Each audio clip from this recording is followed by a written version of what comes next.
You've probably been taught that the whole point of a good argument is to persuade someone, right? To change their mind. Well, what if I told you that entire concept might be a myth? Today, we're going to tear down one of the most basic ideas about communication and see what we find underneath. So, let's just start with a question that's kind of designed to break your brain a little. What if it's literally, fundamentally impossible to actually change another person's mind? To really get this new idea, we first have to look at the old one, that classical model of persuasion. The one that goes all the way back to ancient Greece, the one we've all been taught is the right way to communicate. And this right here is the main difference. The old way, it's all about what's happening inside someone's head, changing their beliefs, their feelings. But this new systems theory, it suggests the real goal is way more practical. Just trigger a response. Any response that keeps the conversation alive, no matter what the other person is actually thinking or feeling. See, the classic model is built on this gigantic assumption that we can basically transmit ideas directly from one brain to another, almost like sending a file. It assumes that if we just find the perfect words, we can open up someone's consciousness and plant a new idea in there. But is that really how minds work? And this question brings us right to the fundamental flaw in the whole idea of persuasion. Turns out, it's not really about how good our arguments are.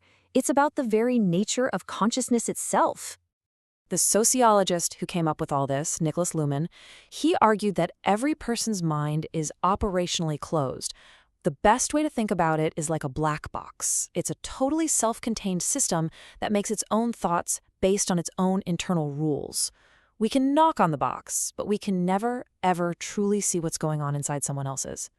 So here's how it actually works. According to this theory, your brilliant, well-crafted argument doesn't just enter their mind. Nope.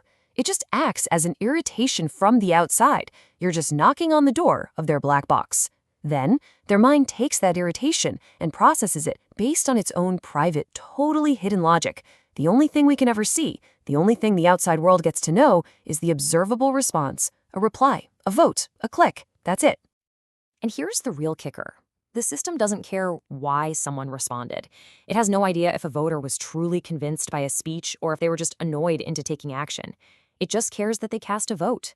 The internal feeling, the why, is totally irrelevant to keeping the political system going. Okay, so if changing minds is impossible, then what in the world is the point of communication at all? Well, this brings us to a brand new concept that completely replaces the idea of persuasion. The new goal is simply connectivity. It's not about winning an argument. It's just about whether your communication can be used as the launching point for the next communication. And Luhmann gave this a fantastic, very specific German name, Anschlussfähigkeit. This just flips the whole idea of success on its head. It's no longer about a meeting of minds or getting someone to agree with you. Success is purely functional. Did your message trigger another one? Did it keep the chain going? That's all that matters. So the ultimate failure in this world isn't being misunderstood. It's not even being disagreed with. The only true failure is silence. The second the chain of communication stops, that's it. Game over. The system, in that moment, just dies. All right, I know this all sounds pretty abstract, right? But how does it actually play out in the real world? This is where it gets super interesting, as we start to look at everything from science and law to politics. Luhmann's idea was that modern society isn't one big happy family. It's a collection of separate, independent systems. You've got law, politics, science, the economy, and so on. And here's the crucial part. Each system speaks its own unique language. It's listening for very, very different things. This table really lays it all out. It shows the very specific success metric for each system. And notice, not a single one of them is persuasion. Success is always a concrete, observable action that just lets the system keep on chugging along. So for a scientific paper to be successful inside the system of science, it doesn't really matter if every single reader believes it. What matters is that it gets cited in another paper.